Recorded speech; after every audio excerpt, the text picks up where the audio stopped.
Good morning, all of you. Today we will discuss atmospheric pressure.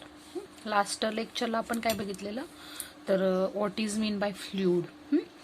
तर mechanical properties of fluid हा chapter आपण बघत आहोत. तर त्याच्यामध्ये आपण फ्लूइड म्हणजे काय फर्स्ट ऑफ ऑल बघितलेलं की the substance which can be flow is called as a fluid. त्याच्यामध्ये for example liquid and gas हे दोन येतात नेमली. तर फ्लूइडच्या आपण जनरल प्रॉपर्टीज बघितलेल्या आहेत, आयडियल फ्लूइडच्या प्रॉपर्टीज बघितलेल्या आहेत, प्रेशर ही टर्म बघितलेले आहे.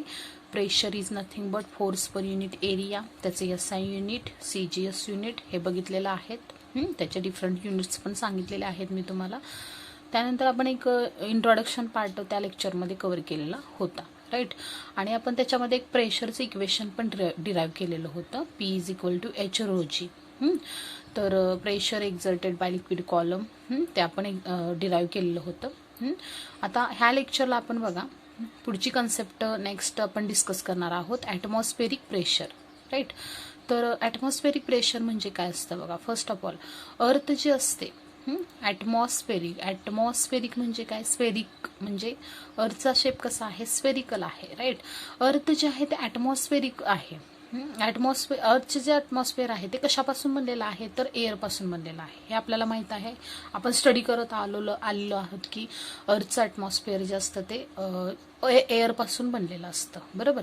तर ती एअर जी असते ती डाऊनवर्ड फोर्स एक्झर्ट करत असते. कशामुळं तर तिच्या असणाऱ्या वेटमुळं. तर ते जे फोर्स एक्झर्ट करते त्या फोर्समुळं जे pressure, the pressure due to this force is called as a atmospheric pressure. अर्थवर जे एअरकडून जे काय होतं प्रेशर एक्झर्ट होतं त्यालाच काय म्हणतात, ॲटमॉस्फेरिक प्रेशर म्हटलं जातं. तर हे जे ॲटमॉस्फेरिक प्रेशर असतं ती अजून एक मी तुम्हाला अजून डिफाईन करू शकते बघा. एक ग्लास घेतलेला आहे तुम्ही, तो कशाने फिलअप केलेला आहे तुम्ही सांगा. एक ग्लास घेतलेला आहे, तो कशाने फिलअप केलेला आहे बघा, वॉटरने फिलअप केलेला आहे. वॉटर आहे याच्यामध्ये, राईट. तर या वॉटरवर आता हा पूर्ण इमॅजिनरी लिक्विड कॉलम असा तुम्ही कन्सिडर करा, हा व्हर्टिकल कॉलम कुठंपर्यंत अर्थचं ॲटमॉस्फिअर जिथंपर्यंत आहे तिथंपर्यंत ही जी आहे ही काय असणार आहे, एअर असणार आहे. ही एअर ह्याच्यावर काय एक्झर्ट करणार, ह्या लिक्विडवर तर काय एक्झर्ट करणार आहे तर प्रेशर एक्झर्ट करणार आहे. आपण उभारलोय किंवा बसलोय तर आपल्यावर पण एअर आहे कुठंपर्यंत, जिथंपर्यंत अर्थचं ॲटमॉस्फिअर आहे तिथंपर्यंत. ते सगळं आपल्यावर काय एक्झर्ट करत आहे, प्रेशर एक्झर्ट करत आहे. ड्यू टू एअरच्या वेटमुळं ते काय होतं आपल्याला एक्झर्ट होतं, बरोबर. किंवा ह्या पाण्यावर जे प्रेशर एक्झर्ट होतं एअरमुळं त्यालाच काय म्हणतात तर ॲटमॉस्फेरिक प्रेशर म्हटलेलं आहे. काय म्हटलेलं आहे, ॲटमॉस्फेरिक प्रेशर. लक्षात ठेवा, ॲटमॉस्फेरिक प्रेशर इझी आहे कन्सेप्ट. ॲटमॉस्फेरिक प्रेशर म्हणजे काय तर एअरकडून एक्झर्ट होणारं प्रेशर, राईट, त्याला काय म्हणतात तर ॲटमॉस्फेरिक प्रेशर म्हटलेलं आहे. त्यानंतर आपण जी पुढची कन्सेप्ट बघणार आहोत तर त्याच्यामध्ये काय सांगितलेलं आहे बघा, द ॲटमॉस्फेरिक प्रेशर हे हायेस्ट असतं कुठं, सरफेस ऑफ अर्थवर. का हायेस्ट असतं तिथं, कारण हवेची तीव्रता जी आहे, हवा जी आहे अर्थच्या सरफेसपासून जसं जसं वर जाऊ आपण तसं तसं ती काय होते, विरळ होते, बरोबर. म्हणजे कमी कमी प्रमाण होतं हवेचं. त्यामुळे अर्थच्या सरफेसवर हवेचं प्रमाण जास्त आहे, त्यामुळे ॲटमॉस्फेरिक प्रेशर तिथं जास्त एक्झर्ट होणार. पण जसं जसं तुम्ही अर्थच्या सरफेसपासून वरती जाल तसं तसं हवेचं प्रमाण काय होणार आहे, कमी होणार आहे. हवा विरळ असते वरती जाल तसं, त्यामुळे तिथं ॲटमॉस्फेरिक प्रेशर काय होणार आहे, डिक्रीज होत जाणार आहे. जसं जसं तुम्ही अर्थच्या सरफेसपासून वरती जाल तसं ॲटमॉस्फेरिक प्रेशर काय होणार आहे, डिक्रीज होणार आहे. मग atmospheric pressure at a sea level is called as a normal atmospheric pressure. Atmospheric pressure जे असतं सी लेवलचं त्याला नॉर्मल ॲटमॉस्फेरिक प्रेशर म्हटलं जातं. आणि the region where gas pressure is less than the atmospheric pressure is called as a vacuum. लक्षात ठेवा, असा region की ज्या ठिकाणी गॅस प्रेशर काय असतं, लेस असतं कुणापेक्षा, ॲटमॉस्फेरिक प्रेशरपेक्षा, त्याला व्हॅक्यूम म्हटलं जातं. व्हॅक्यूम म्हणजे काय बघा, निर्वात पोकळी ज्याच्यामध्ये एअर पण ॲब्सेंट असते तिला काय म्हटलं जातं तर व्हॅक्यूम म्हटलं जातं तिला. व्हॅक्यूम म्हणजे काय तर निर्वात पोकळी जिथं काय नाही, एअर पण प्रेझेंट नाही. त्यामुळं त्या रिजनला जिथं गॅस प्रेशर काय असतं, लेस असतं कशापेक्षा, ॲटमॉस्फेरिक प्रेशरपेक्षा, त्या लेअरला त्या रिजनला व्हॅक्यूम म्हटलं जातं. व्हॅक्यूम म्हणजे काय, निर्वात पोकळी, absence of air.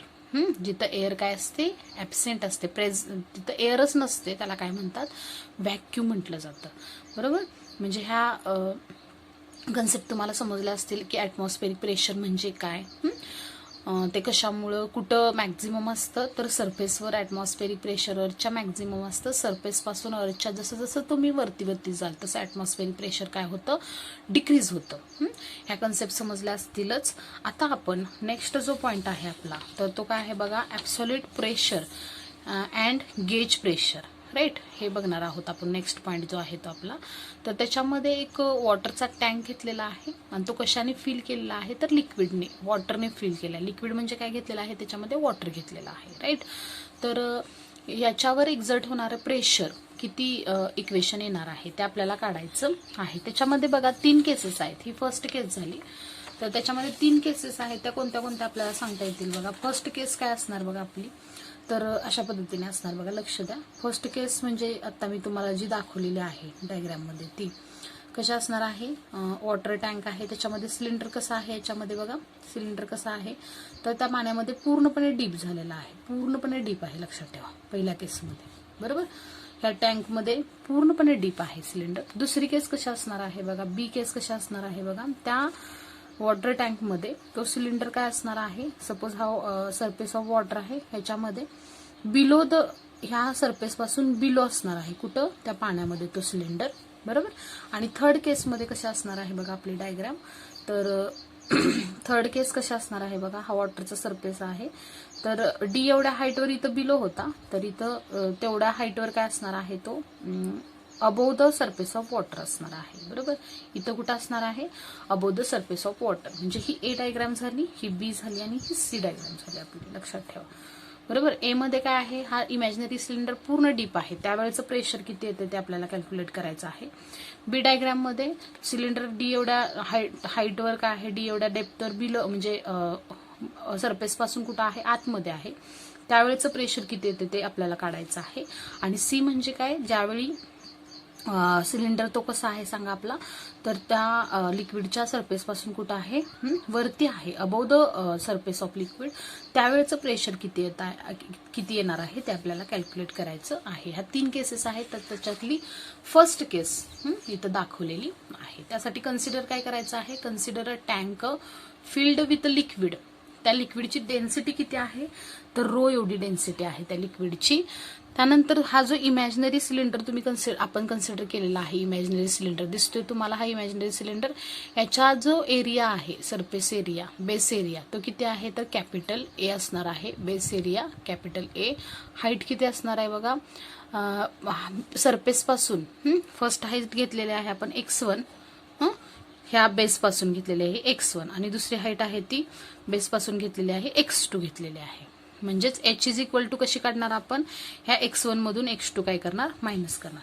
For example बघा, माझ्या हाईट इथं किती, आपली हाईट इथं किती आहे, x2 आहे, आणि इथं किती आहे, x1 आहे. सपोज x1 किती आहे, बेस पासूनचं माझं 3 सेंटीमीटर आहे, आणि x1 किती आहे, बेस पासून माझं 7 सेंटीमीटर आहे, 7.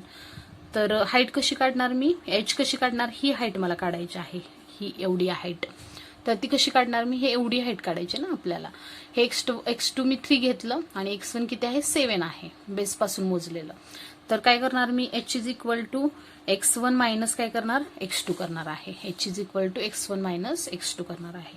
म्हणजे h is equal to x1 किती आहे, फॉर एक्झाम्पल माझं 7 आहे, 7 वर आहे ना तो इथं, ही पोझिशन 7 वर आहे, बेस पासून 7 आहे डिस्टन्स, इथून इथपर्यंतचं 7, आणि x2 किती आहे, बेस पासून 3 आहे, -3, म्हणजे किती येणार हाईट माझी, ह्या केसमध्ये 4 येणार आहे. अशा पद्धतीने ते एक्झाम्पल थ्रू तुम्हाला दाखवलं आहे. म्हणजे हाईट कशी काढणार तुम्ही, तर x1 मायनस x2 हा फॉर्म्युल्याने हाईट काढू शकतो आपण. हे जे राहिलेलं आहे, वॉटरच्या वरचा जो राहिलेला आहे, त्याला एअर म्हटलं जातं. बरोबर. तर इथपर्यंत कळालं असेल तुम्हाला. तर हा जो सरफेस आहे वरचा, त्या इमॅजिनरी सिलेंडरचा, त्याच्यावर एक्झर्ट होणारं प्रेशर किती असणार आहे सांगा, P1 असणार आहे. त्यानंतर हा बॉटमचा जो सरफेस आहे, याच्यावर एक्झर्ट होणारं प्रेशर किती असणार आहे, तर ते P2 असणार आहे, लक्षात ठेवा. P1 P2. त्यानंतर आता हा जो सिलेंडर आहे, इमॅजिनरी सिलेंडर, त्याच्यावर व्हर्टिकल फोर्सेस ऍक्ट होतात त्या सिलेंडरवर. तर ते किती प्रकारचे आहेत बघा. F1 acts downward at the top surface of the cylinder. आता ह्या टॉप सरफेसवर एक फोर्स एक्झर्ट होणार आहे आणि ते कसं आहे बघा, डाऊनवर्ड आहे. F1 म्हणूयात आपण त्याला. F1 हे फोर्स एक्झर्ट होतं डाऊनवर्ड डायरेक्शनने. कशावर? टॉप ऑफ द सिलेंडर, सिलेंडरच्या वरच्या भागावर फोर्स एक्झर्ट होतं. कशामुळं? Due to water column above the cylinder. हे जे वरचं जे वॉटर आहे ते ह्या इमॅजिनरी सिलेंडरवर काय करणार आहे, F1 एवढं डाऊनवर्ड डायरेक्शनने प्रेशर एक्झर्ट करणार आहे. तसंच सेम F2 हे फोर्स एक्झर्ट होणार आहे अपवर्ड डायरेक्शनने. हे नाहीये, डाऊनवर्ड नाहीये, इथं अपवर्ड आहे, लक्षात ठेवा. Force F2 acts upwards at the bottom surface of the cylinder. तेवढंच म्हणजे इथं काय होणार सांगा, F2 एवढं फोर्स बॉटम सरफेसला हे जे बिलो जे सिलेंडरच्या जे लिक्विड आहे, वॉटर आहे, त्याच्यावर एक्झर्ट करणार आहे सिलेंडरवर. ते किती असणार सांगा, F2 असणार. किती असणार? F2 एवढं फोर्स असणार, लक्षात ठेवा. वरचं जे पाणी आहे, वरचं जे वॉटर आहे, त्या टॉप सरफेसवर F1 एवढं फोर्स एक्झर्ट करणार आणि खाली जे हे लिक्विड आहे, पाणी आहे, वॉटर जे आहे, ते या सिलेंडरवर अपवर्ड फोर्स एक्झर्ट करणार आहे. समजलं असेल तुम्हाला. आणि ह्या लिक्विडचं जे वेट आहे ते त्याला कुठं खेचणार आहे, mg हे डाऊनवर्ड डायरेक्शनला खेचणार आहे. mg एवढं वेट. समजलं तुम्हाला. म्हणजे 3 प्रकारचे फोर्सेस ऍक्ट होणार आहेत. F1 डाऊनवर्ड डायरेक्शनने, जे की कोण एक्झर्ट करणार आहे, ह्या सिलेंडरच्या अबोव सरफेसमध्ये जे वॉटर आहे ते एक्झर्ट करणार आहे टॉप सरफेसला ह्या सिलेंडरच्या. आणि ह्या टँकमध्ये असलेलं जे बॉटमचा जो हा सिलेंडरचा सरफेस आहे याच्यावर कोण ऍक्ट होणार आहे, ह्या राहिलेलं जे इथं खालच्या बाजूला जे पाणी आहे, वॉटर आहे, त्याच्यावर F2 एवढं फोर्स एक्झर्ट करणार आहे अपवर्ड डायरेक्शनने. Bottom surface of the cylinder कोण एक्झर्ट करणार, water below the cylinder. Below the सिलेंडरच्या जे वॉटर आहे ते याच्यावर फोर्स एक्झर्ट करणार त्या सिलेंडरवर, F2 एवढं. समजलं. आणि third, gravitational force on the water enclosed in the cylinder. आता ह्या ज्या सिलेंडरमध्ये हे जे वॉटर आहे, याच्यावर एक फोर्स एक्झर्ट होणार. कोण असणार ते, डाऊनवर्ड डायरेक्शनने mg म्हणजे ग्रॅव्हिटेशनल फोर्स असणार आहे. म्हणजे 3 प्रकारचे फोर्सेस समजले तुम्हाला, F1 F2 आणि त्याचा असणार आहे त्या वॉटरचं वेट, त्याला कुठे खेचणार आहे, ग्रॅव्हिटेशनल फोर्स mg हे कुठे खेचणार आहे, डाऊनवर्ड डायरेक्शनने खेचणार आहे. म्हणजे हे 3 तुम्हाला डायग्राम थ्रू समजलं असेल. P1 आणि P2 काय आहेत बघा, ते P1 and P2 are the corresponding pressures exerted by the, म्हणजे टॉप सरफेसला P1 एवढं प्रेशर एक्झर्ट होणार आणि बॉटम सरफेसला P2 एवढं प्रेशर एक्झर्ट होणार. हे समजलं असेलच तुम्हाला. आता नेक्स्ट पार्ट आपण बघूयात बघा. आता बघा त्यानंतर the balance of this forces in magnitude. मग कसं काढू शकतो आपण ते, द बॅलन्सेस ऑफ, कशा पद्धतीने इक्वेशन तयार करू शकतो बघा आपण. The balances of these forces in magnitude कसं काढू शकतो बघा. आता आपण balances of these forces in magnitude कसं काढणार बघा. तर कशा पद्धतीने येणार बघा तुमचं. आता ह्याच्यामध्ये F2 आहे.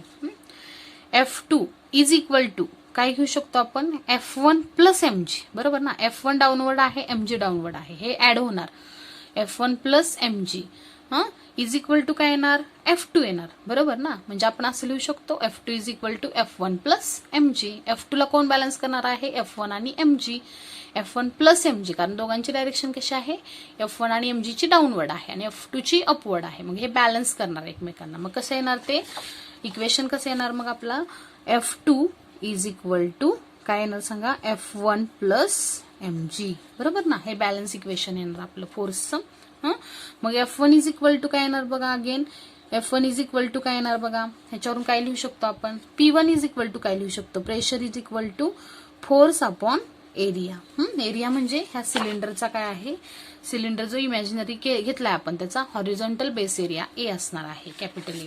मग काय येणार, P1 is equal to F1A आणि P2 इज इक्वल टू काय येणार, F2A येणार आहे.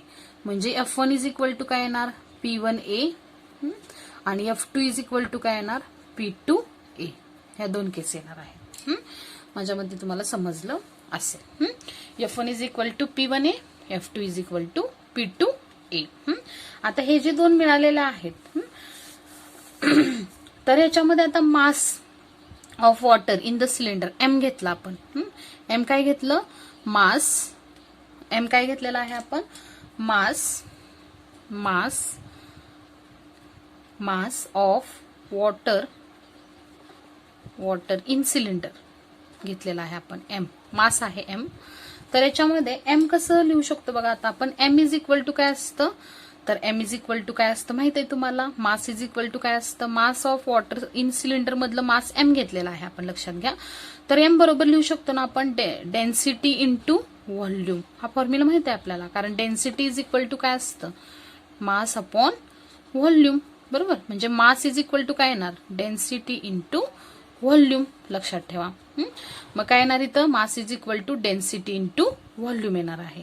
मग डेन्सिटी इंटू व्हॉल्यूम, परत आता व्हॉल्यूम कसं डिफाईन करू शकतो आपण बघा, व्हॉल्यूम इज इक्वल टू काय असतो, एरिया इंटू काय असते, हाईट असते, बरोबर ना. मग एरिया ए आहे, हाईट किती आहे इथं आपली, x1 मायनस x2, हे लिहू शकतो आपण x1 मायनस x2. म्हणजे इथं काय येणार बघा, M is equal to rho, volume किती येणार आहे बघा, ए x1 मायनस x2, म्हणजे एरिया इंटू हाईट. हाईटची फॉर्म्युला काय आहे, x1 मायनस x2, आपण डिफाईन केलेला आहे तो वरती.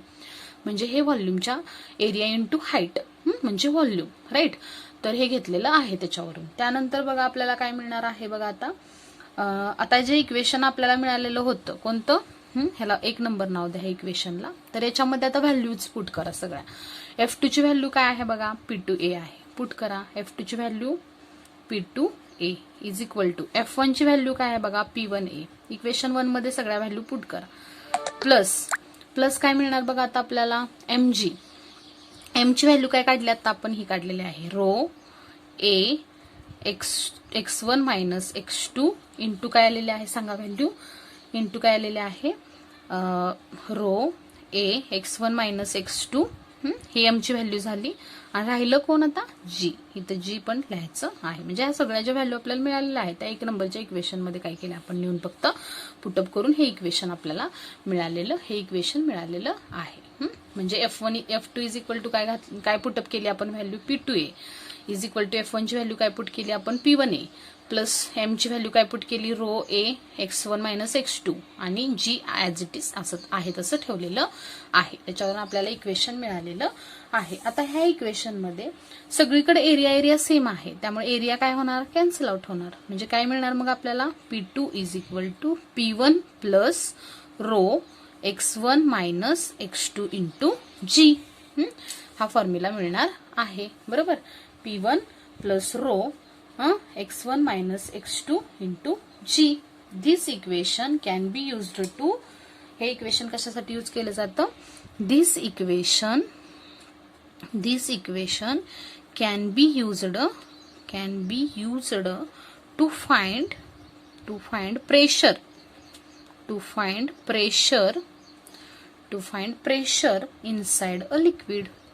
pressure inside a liquid. किती मिळालं मग आपल्याला प्रेशर इनसाइड अ लिक्विड, किती कॅल्क्युलेट केलं आपण, P2 is equal to P1 plus row, हे जी आधी लिहिलं तरी चालेल इथं, रो जी इंटू x1 मायनस x2. हे काय मिळालं आपल्याला equation. This equation can be used to find pressure inside a liquid. समजल्या का ह्या केसेस तुम्हाला. तर त्याच्यात ज्या नेक्स्ट 2 केसेस आहेत त्या आपण नेक्स्ट लेक्चरला डिस्कस करूयात. फर्स्ट ऑफ ऑल हे डेरिव्हेशन तुम्हाला समजलं असेल, खूप इझी आहे. फक्त त्या केसेस फर्स्ट बघतोय आपण, ए केस बघतोय, pressure due to imaginary cylinder, pressure due to imaginary cylinder, बरोबर. असं डायग्रामला नाव देऊ शकतो आपण, pressure due to imaginary cylinder, right. अशा पद्धतीने आपण आज काय बघितलेलं आहे, pressure due to imaginary cylinder बघितलेलं आहे. ते कशा पद्धतीने आहे ते आपण काढलेलं आहे डेरिव्हेशन थ्रू. तर एकदम इझी पार्ट आहे, तुम्ही इझिली काय करू शकता, कन्सिडर करू शकता. नेक्स्ट पार्टला आपण कोणते इक्वेशन बघायचे आहेत, कोणत्या केसेस बघायच्या आहेत, ही फर्स्ट बघितली आपण आता, ही डायग्राम आपण आज बघितली. आता नेक्स्ट केसेसला ही डायग्राम बघणार आहोत. अर्चच्या काय ते सरफेस पासून कसं आहे ते, कॉलम कसा आहे, लिक्विड सिलेंडर कसा आहे, डी एवढ्या डेप्थवर डी एवढ्या डेप्थवर आहे, below the surface of water आहे आणि इथं above the surface of water सिलेंडरची पोझिशन आहे. ह्या 2 केस आपण डिस्कस करणार आहोत नेक्स्ट लेक्चरला. ओके, तर माझ्या मते तुम्हाला हे डायग्राम समजले असेल. सिलेंडर एक इमॅजिनरी सिलेंडर घेतलेला आहे, ज्याचा क्रॉस सेक्शनल एरिया ए आहे आणि त्याच्यावर हे जे लिक्विड वॉटर जे आहे ते वरून किती फोर्स एक्झर्ट करणार आहे F1 एवढं, आणि खालचं जे वॉटर आहे बॉटम सरफेसचं ते बॉटम ह्या सिलेंडरवर किती फोर्स एक्झर्ट करणार आहे F2 एवढं, आणि ह्या ज्या सिलेंडरमधले जे वॉटर आहे त्याच्यावर डाऊनवर्ड फोर्स असणार आहे mg. वेट त्याचं म्हणजे mg असणार आहे एक्झर्ट होणार. P1 हे अप्पर सरफेसचं टॉप सरफेसचं काय आहे प्रेशर आहे सिलेंडरच्या, आणि P2 हे बॉटम सरफेसचं प्रेशर आहे. Right, P1 P2 be the pressure at the top and bottom surfaces of the imaginary cylinder. Capital M काय घ्यायचं आहे, mass of the water in the cylinder. Small m पण इथं डिफाईन करू शकतो आपण. स्मॉल m काय आहे, मास ऑफ